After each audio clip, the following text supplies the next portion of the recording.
Իսկ դու արդեն որոշել ես, թե որ երկրներ պիտի այցելես 2025 թվականին։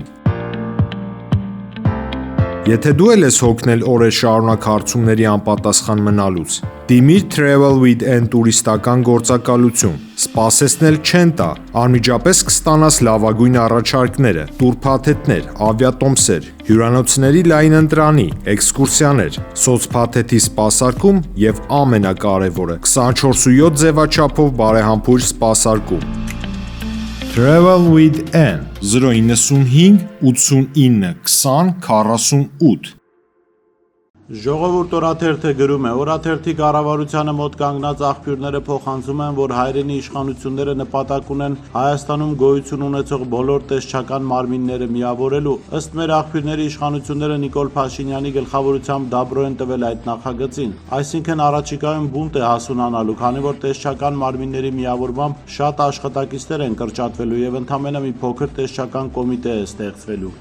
Հրապարակ օրաթերթը գրում է. Արցախցիների իրավունքների պաշտպանության խորհուրդն այսօր նախատեսում է միջոցառում կազմակերպել Ազատության հրապարակում Հայոց ցեղասպանության 110-րդ տարելիցի կապակցությամբ, որից հետո երթ կանեն ու կմիանան Հանրապետության հրապարակից սկիզբ առնող ավանդական ջահերով երթին, որի կազմակերպիչը Հույդա Երիթևն է։ Տեղեկություններ կան, որ քաղաքական այլ շրջանակներ ևս պատրաստվում են միանալ ջահերով երթին։ Իշխանական կուլիսներում երեք անհանգիստ էին այս միջոցառումներից, կասկածներ ունեին, որ դրանք կարող են հակաիշխանական ցույցի վերածվել, թույլ չտալով, որ ապրիլի 24-ի առավոտյան իշխանությունն այցելի Ծիծեռնակաբերդի հուշահամալիր։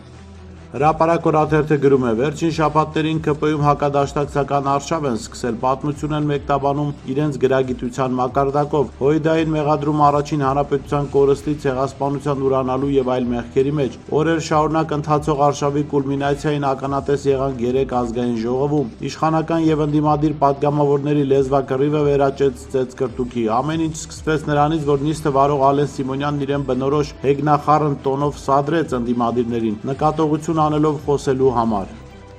Հրապարակ օրաթերթը գրում է. Ուղիղ 1 ամիս առաջ գրել էինք, որ շուտով պաշտոնին հրաժեշտ կտա Ուռուցքաբանության ազգային կենտրոնի տնօրեն Նարեկ Մանուկյանը, որը 2019 թվականի սեպտեմբերին էր նշանակվել այդ պաշտոնին, առողջապահության այն ժամանակվա նախարար Արսեն Թորոսյանի հրամանով։ Նա ապրիլի 4-ին ազատվեց պաշտոնից իր դիմումի համաձայն, բացի հիվանդանոցի տնօրեն լինելուց, Մանուկյանը նաև Երևանի ավականու անդամ էր ԿՊ խմբակցության կազմում։ Երևանի ավականու նիստին 3 հայտարարեցին, որ Նարեկ Մանուկյանը դիմում է ներկայացրել եւ վայր է դնում նաեւ ավականու անդամի մանդատը։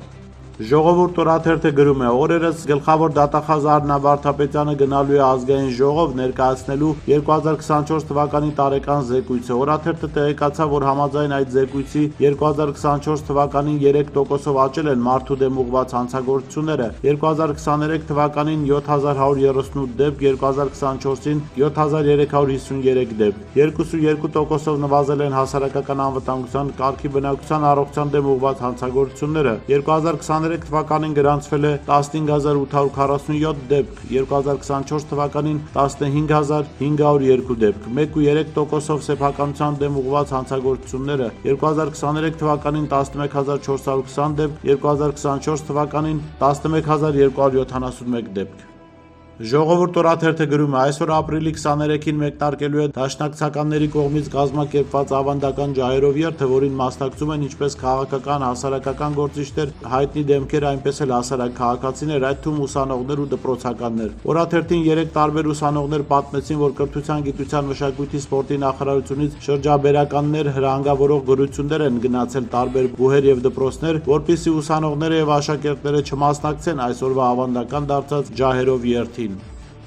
Ժողովուրդ օրաթերթը գրում է. 3 ազգային ժողովի ԿՊ խմբակցությունը մոտ 20 րոպեանոց նիստ անցկացրեց խորհրդարանում խմբակցության падգամավոր Անդրանիկ Քոչյանի վարքի առողջությամբ էթիկայի հանձնաժողով ստեղծելու նախագծի վերաբերյալ։ Չնայած այն բանին, որ ԿՊ խմբակցության падգամավորները տարբեր անկյուններում քննադատում են Անդրանիկ Քոչյանի պահվածքը, բայց խմբակցության ղեկավար Հայկ Կոնջորյանը նիստից հետո խրոխտ հայտարարեց, թե խմբակցությունը դեմ է քվեարկելու նախագծին։ ԿՊ խմբակցությունը տևական ժամանակ է աշխատում է ԱԺ-ում մշտական գործող էթիկայի հանձնաժողով ստեղծելու վերաբերյալ, որտեղ որտեղ կքննվեն պատգամավորական էթիկայի առնչությամբ ամենատարբեր հարցերը։ Հույս ունենք, որ այստեղ ընդդիմությունը եւս մեզ հետ կհամագործակցի, որովհետեւ նաեւ ընդդիմության ձայներն են մեզ պետք լինելու եւ կստեղծվի մշտական գործող էթիկայի հանձնաժողով, հայտարարեց Կոնջորյանն ու արագ հեռացավ։ Օրաթերթի աղբյուրները փոխանցում են, որ փակ հանդիպումից առաջ Անդրանիկ Քոչարյանը ԿՊԱ-ականների հետ մասնավոր զրույցներ է ունեցել, բացատրել, թե ինքը լրագրողին վիրավորելու միտում չի ունեցել, ավելին մեջբերել է սաղմոսներից խոսքեր, իսկ արդեն խմբակցության նիստի ժամանակ, երբ սկսել են հարցը քննարկել, Քոչարյանն ասել է, որ սխալ կլինի ընդդիմադիրների հետ իր վարքը քննարկել։